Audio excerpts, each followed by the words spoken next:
Nei ho, my friends. So in this video, you're going to see me practicing Vietnamese and also Cantonese in real life scenarios. I'm going to be talking in Vietnamese in a restaurant, and then I'm going to be ordering in Cantonese at a bakery. Yeah, you're going to see me do a lot of mistakes, and I'm just going to do a voiceover. I'm going to explain to you guys what I'm going to say and what I should have said and what the waiter or cashier is saying back to me. And then I'm going to share my thoughts and whatnot. So yeah, let's get right into it. The first part of this video is going to be me ordering at a Vietnamese restaurant. So let's get to it. Một người. Yeah. Thank you. Thank you.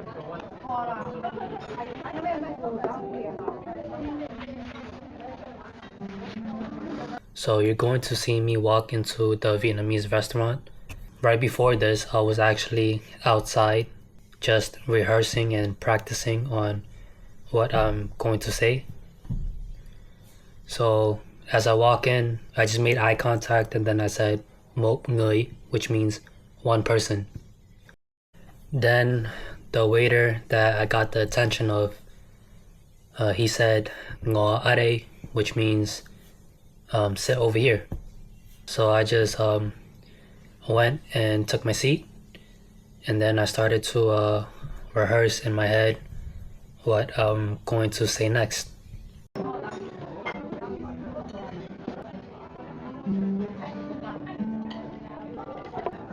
Anh ơi, lấy cho em một dĩa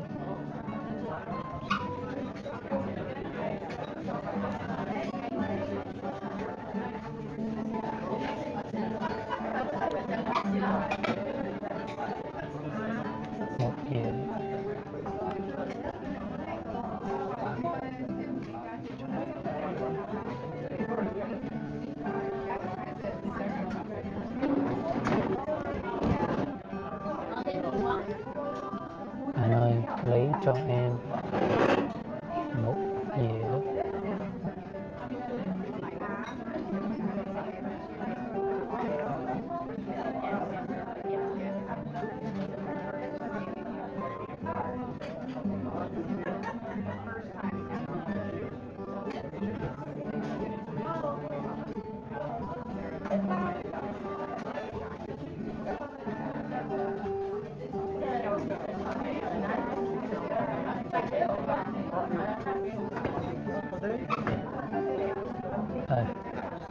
anh ơi, lấy cho em một dĩa cơm tấm xong bây giờ và một ly cà phê đi. Cà phê sữa đá. Cà phê hot. Cà phê sữa nóng. Yeah, nóng. Thank you. What I'm planning on saying is, anh ơi, lấy cho em một dĩa cơm tấm xong bây giờ và một ly cà phê đi. So when the waiter came, that's what I said to him. So before I explain what that means, I think it's better to explain the pronouns in Vietnamese. So I'm going to compare it to Cantonese because I feel like in Vietnamese, the pronouns are based on the person's age, and I'm not too familiar with Cantonese, but the amount of studying I've been doing, I haven't really came across pronouns in Cantonese where the pronouns are heavily reliant on a person's age. I might be wrong, I don't know, but in Vietnamese, the pronouns depends on who you are talking to. So in this case, I'm talking to an older male, but he's slightly older than me. At least that's what I'm assuming, because I feel like it's always more safer to assume that the male you are talking to is a little bit older than you. So in this scenario, I'm addressing him as An, which means older brother. But in Cantonese, I believe the pronoun for you is nei, which just means you. And the way to say older brother in Cantonese is ko ko, but that only refers to your actual older brother, like your blood brother, not just somebody on the street and you call them ko ko. I think that'll be kind of odd if you say that in Cantonese. But if you say that in Vietnamese, is totally fine. You could say older brother, like anh. I'm starting the order with the waiter as anh ơi. So anh ơi, the ơi is kind of like, I believe they call it a darling word or an endearment. So I'm calling him anh, but with the ơi. So it's kind of like excuse me, older brother, kind of like that. The rest of what I said in Vietnamese to him was, older brother, would you please give me a dish of cơm tấm, broken rice with pork and egg. I think that's what it translates to in English. And 1 cup of coffee. And then you could see him ask me if I wanted café soda or café nóng. So café soda is iced coffee with milk, condensed milk. And café nóng is hot coffee. But I didn't say nóng because in my head I thought nóng meant you're hot, as in your body is hot, not I want a hot coffee. But I guess it could also refer to like a hot coffee, which I didn't know. So within this short dialogue between me and the waiter, I learned something new. I learned that the word nóng, which is hot, can also refer to your body being hot, and as well as a cup of hot coffee.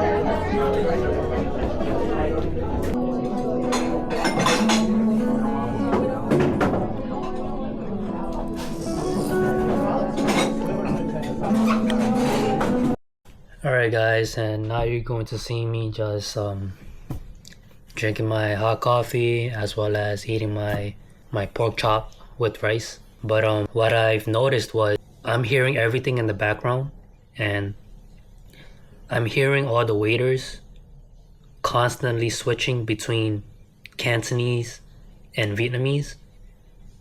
And I'm also hearing the customers, at least some of them, especially the uncle right beside me. He was talking in Cantonese with 2 other people that he was eating with. But when he was ordering and talking to the waiter, he's talking in full-blown Vietnamese, which I thought was pretty awesome. I thought it was very cool that he could do that, and that the waiters could also switch between Cantonese and Vietnamese. I also heard one of the waiters say to the customers, yum cha, which means drink tea in Cantonese. So yeah, that's something that I noticed, and something that I thought was pretty cool, that in Chinatown, especially in Manhattan, even though it's predominantly Cantonese, there's always a mix of some Vietnamese as well. Don't think you're empty.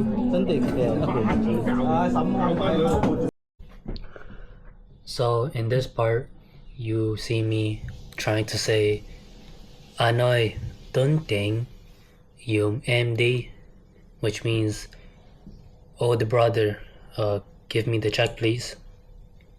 Somewhere along those lines.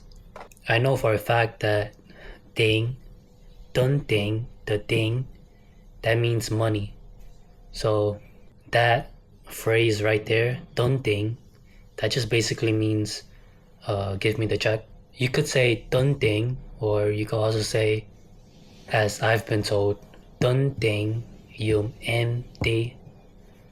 So again, with the pronouns, I'm calling myself as em, which just means in this scenario, since I'm talking to an older male, I'm calling myself as M, which is, I believe, like a younger, just a younger something, like younger brother, I guess. So yeah, the pronouns in Vietnamese is heavily based on your age as well as if you're a male or a female. This is it for the Vietnamese part of this video. The food was great, as always. The service was phenomenal. And now we're going to head over to a Cantonese bakery, and I'm going to practice my Cantonese over there. So for the bakeries, there's bakeries all over the place. There's literally bakeries on every corner, on every block. There's not one particular one that I like to go to. They're just honestly all the same to me. I just decided to go to this one because I got tired of walking around.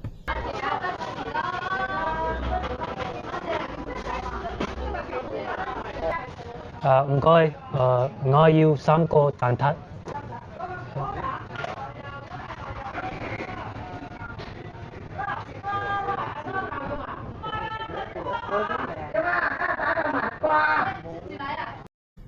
Alright guys, so right now we're in the Cantonese bakery and I'm going to order 3 egg tarts as well as a paper wrapped cake as well as a hot milk tea. So for the 3 egg tarts, I'm going to start off by saying coi ngõ yêu xăm cô tàn thắt, which means please or excuse me, I would like 3 egg tarts. Xăm means 3. Cô is the quantifier or the measurement of the noun, which is in this case the noun is the egg tart. It's kind of like how in English you would say, can I get a bottle of water? The bottle is the measurement. So in this case, the measurement is go for egg tart. Go tan tat, xăm go tan tat. So this is where I could draw the comparison between Cantonese and Vietnamese. So the units of measurements, or in other words, the quantifier, these are words that expresses a unit for a noun, I guess. So xăm cô tan thắt, the go is the quantifier for the noun, which is in this case is the egg tart. Xăm cô tan thắt, 3 go egg tart. It's kind of like how in English where you say, can I get 3 bottles of water? Bottle is the quantifier, is the measurement. Or how you would go to Starbucks and you would say, can I get a cup of coffee? Cup is the quantifier. Can I get 1 cup of coffee? So over here is basically the same thing. I'm asking the auntie if I can get 3 gold egg tarts. Xăm cô tan thắt. And it's kind of similar to when I was in the Vietnamese restaurant previously. When I was ordering, I said, anh ơi, lấy cho em một dĩa cơm tấm sống bì chả. Yeah, that's basically the measurement of a dish. So I said, can I get a dish? Can I get a plate of cơm tam, of the rice with pork? I remember this is me when I was in the Vietnamese restaurant. So, I just hope you guys are not lost. Hope you guys are still with me. And then right after I said, can I get a plate of the pork chop with rice, I said, và một ly cà phê, which means and 1 glass of coffee. Một ly, that means 1 glass. So ly is the quantifier in that case. So basically what I'm just trying to say is I'm explaining the quantifiers.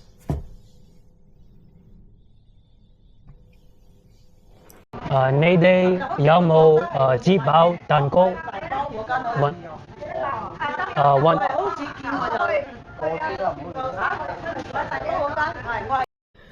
So this is where I went on to ask the auntie if she has any paper wrapped cakes. Nay day, that means that's the pronoun for you, but the plural pronoun is basically like you guys in English.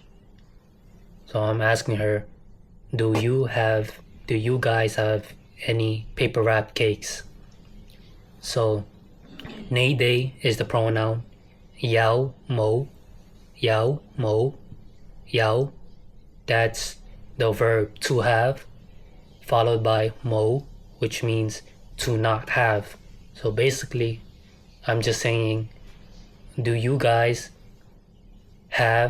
not have paper wrapped cakes? That's basically the breakdown of asking a yes or no question with the verb to have.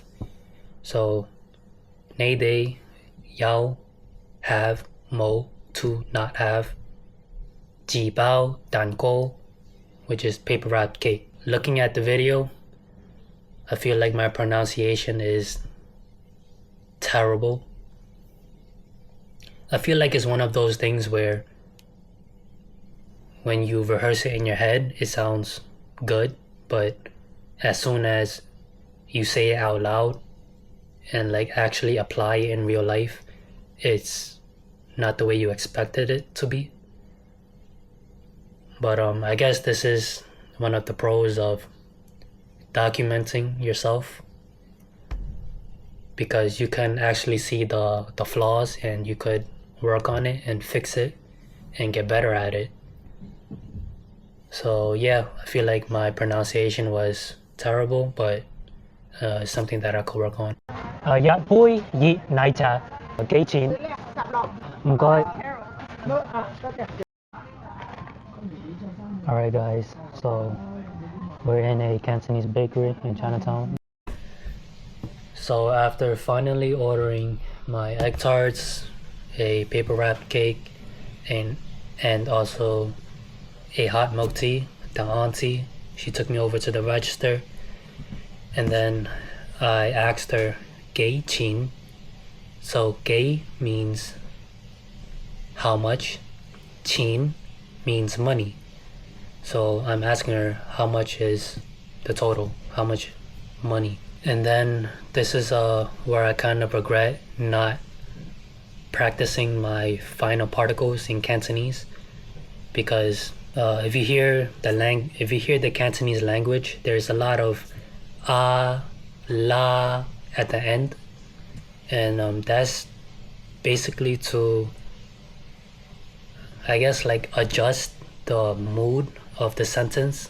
I guess the best way to explain it, at least what I've been seeing on tutorial videos on YouTube, is that since Cantonese is already a tonal language, it's kind of hard to decipher the mood of the sentence or like what you're trying to convey. So that's basically why there's final particles in Cantonese, so that you can adjust the mood or the feeling of each sentence. So I could have said gay china instead of gay chin, because by just saying gay chin is kind of, I guess, in my opinion, a little bit